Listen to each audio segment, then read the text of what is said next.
ప్రజాసేవకుడు సర్వేపల్లి నియోజకవర్గ ఎమ్మెల్యే సోమిరెడ్డి చంద్రమోహన్ రెడ్డి గారి పుట్టినరోజు సందర్భంగా ఆయన మన ముందున్నారు. ఆయనతో మాట్లాడదాం.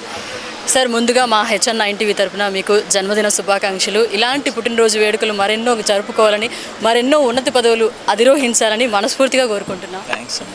సో ఈరోజు మెగా రక్తదాన శిబిరం కూడా ఏర్పాటు చేశారు. ఈ సందర్భంగా ఏం చెప్తారు? మీ రెజల్యూషన్స్ ఏంటి నెక్స్ట్?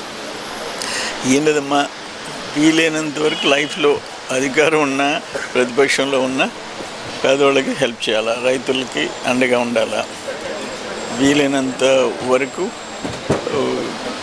మరీ ఘోరమైన జీవితాలు అనుభవిస్తున్న గిరిజనులకి సాయం చేయాలి. అంతకంటే ఏముంటుంది మాకు? డెవలప్మెంటల్ యాక్టివిటీస్, రైతులు, వాళ్ళ పంటలు, వాళ్ళకి మద్దతు ధరలు, వీటి మీదనే లైఫ్ అంతా జరిగిపోయింది ఆల్మోస్ట్. యువత గురించి కానీ ఇప్పుడు బిఫోర్ చంద్రబాబు నాయుడు గారు వచ్చిన తర్వాత అప్పుడు విజన్ 2020, ఇప్పుడు 2047 స్వర్ణాంధ్ర, P4 ఇవన్నీ ఆయనకి ముందు చూపు ఉండేవాడు. భవిష్యత్ తరాల గురించి ఆలోచించేవాడు. డెఫినెట్గా అవి ఈరోజు మోడీ గారు కూడా ఆయన కూడా 2047 గురించే మాట్లాడుతున్నాడు. చంద్రబాబు నాయుడు గారు కూడా అదే చెప్తున్నాడు. అది జరిగి తీరద్ది.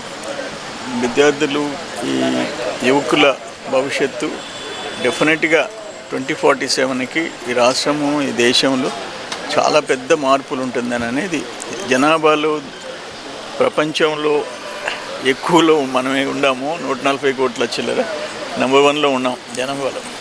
అట్నే అభివృద్ధి వీటిల్లో కూడా మనం ఫస్ట్ ప్లేస్కి రావాలా వరల్డ్లో, ప్రపంచంలో అనేది కోరిక. ఓకే తల్లి. ఎస్, ఈ పుట్టినరోజు మీకు మరింతగా కలిసి రావాలని, మీరు అనుకున్న లక్ష్యాలన్నీ సాధించాలని మనస్ఫూర్తిగా కోరుకుంటున్నాను. థ్యాంక్స్.